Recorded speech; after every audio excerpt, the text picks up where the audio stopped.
When the young black girl took the stand, the entire courtroom fell into stunned silence. For days, whispers had swirled around the small-town courthouse in Ridge Lake. Clerks exchanged hushed gossip. Attorneys moved through the halls with a mix of anxiety and anticipation. Judge Veronica Mills had cleared her schedule for a single case that promised to shake the town to its core. Sitting in her chambers, she flipped through thick case files detailing a family dispute at the heart of which was an unexpected witness, an 11-year-old girl named Taylor Edwards. In her modest rental home across town, Taylor sat on a worn-out couch beside her grandmother, Cynthia Edwards. The room was simple. Mismatched chairs, a coffee table with chipped paint, and a single framed photograph of Taylor's late mother resting on the mantel. Taylor clutched the court summons, rereading the date and time of the hearing. She was about to testify about events that had changed her life forever. Cynthia's tired eyes brimmed with concern. "Are you absolutely sure you want to do this?" she asked gently, smoothing the collar of Taylor's shirt. "You don't owe them anything, baby. If it's too much, we'll find another way." Taylor took a deep breath, her small hands gripping the fabric of her t-shirt. The weight of recent months bore down on her. The tragedy, the accusations, the secrets. "I have to," she whispered, her voice trembling. "They have everything wrong, Nana, and I'm the only one who knows the truth." The next morning, Cynthia guided Taylor through the courthouse parking lot, past a throng of photographers snapping pictures behind a chain-link fence. Police officers lined the steps, adding to the tension.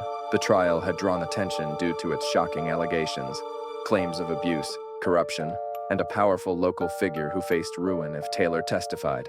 Undeterred, she clung to her grandmother's hand and kept walking, ignoring the flashing cameras and curious onlookers. Inside, Judge Mills presided over courtroom 3 from a high wooden bench. Sunlight streamed through tall windows, illuminating polished floors and well-worn pews. Seated at the prosecution table was District Attorney Jacqueline Frost, a sharp-eyed woman who believed Taylor's testimony would dismantle a sinister conspiracy.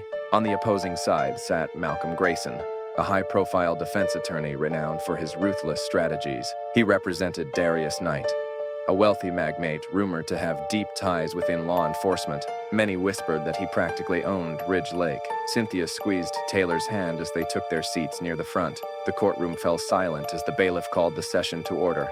After preliminary witness testimonies from social workers, detectives, and teachers who recounted suspicious bruises on Taylor's arms, her mother's mysterious death, and Knight's relentless custody battle, an undeniable tension settled over the room. Yet no one had direct proof of wrongdoing. All eyes turned to the girl who held the missing piece of the puzzle. District Attorney Frost stood and cleared her throat. "The state now calls Miss Taylor Edwards to the stand." A hush fell over the room as Taylor rose, guided by the bailiff. She climbed onto the witness stand, her small frame dwarfed by the imposing wooden railing. Judge Mills leaned forward with a sympathetic expression. "Taylor, do you understand that you must tell the truth, the whole truth, and nothing but the truth?" Taylor nodded firmly. A murmur rippled through the gallery, packed with reporters, town residents, and outsiders drawn by the case's notoriety. The bailiff administered a child-friendly oath, which Taylor repeated in a quivering voice. Her gaze swept across the sea of unfamiliar faces until it landed on Darius Knight, his cold stare triggering memories of veiled threats. She swallowed hard, determined not to let fear silence her. Frost approached the witness stand calmly. "Taylor, can you tell us what happened the day your mother died?" Taylor inhaled deeply, fists clenched. "Mommy worked as a housekeeper at a big mansion. She found something there, something bad." Her eyes flickered toward Knight. She was really scared. "That night when we drove home, a black SUV followed us. It ran her off the road." A collective gasp spread through the room. Taylor's voice wavered as she continued. "She never made it out of the car." Brayson shot up from his seat. "Objection.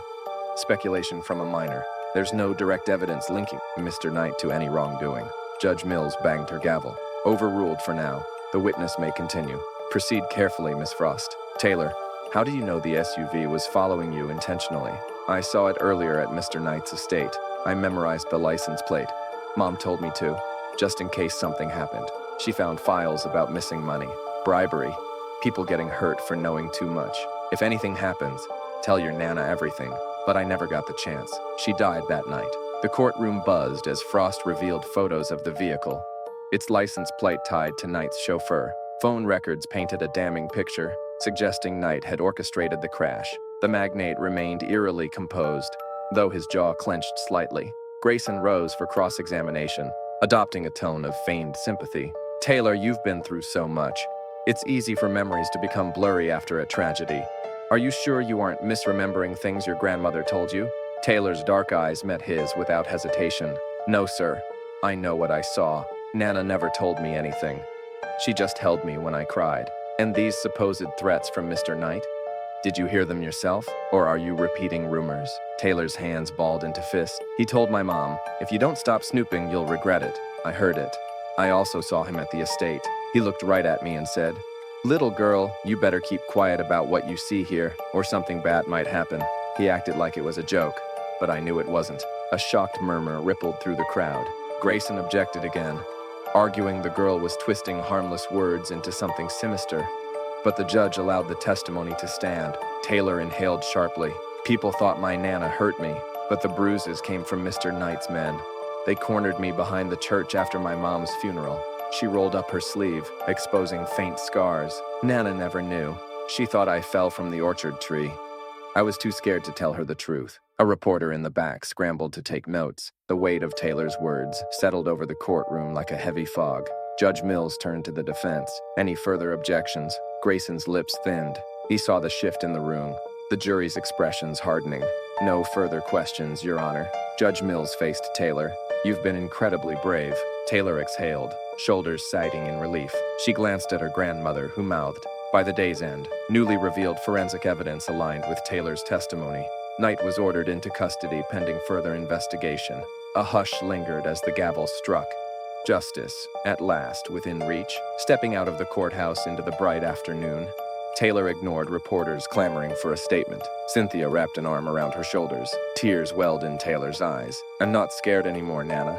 And for the first time in months, maybe years, she truly meant it.